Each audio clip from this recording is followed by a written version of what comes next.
So now we come to the section when we want to print our Excel workbook or when we want to print our document.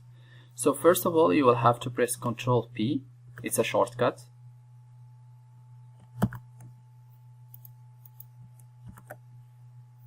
Or what we can do, we can always go to File and we can look for Print.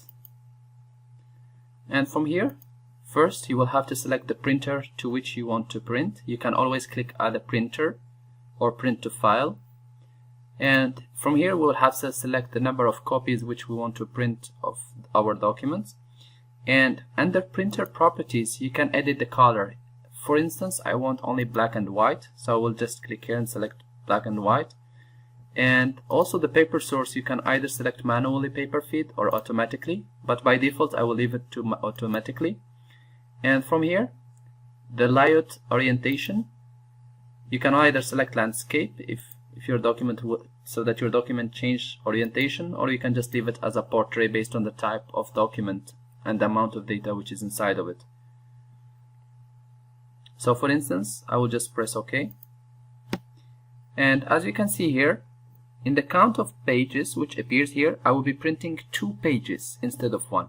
When I click next page, I find the second page has only October, November, and then the total.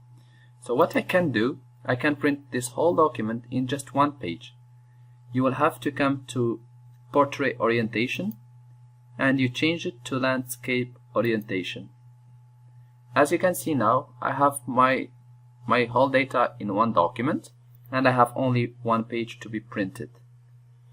Also, an additional feature which you can do if you have a very big document and you cannot do the same and you still have too many pages, you can just select exactly the data which you want to print. So I have selected this table. I will again click Ctrl P as I need only from January to October. And coming here, settings, instead of printing active sheets, you can just click here and print selection. And as you can see here, I have only the selection from January to October. The additional thing also that you can also print the entire workbook. And you can always change portrait orientation to fit what you exactly need.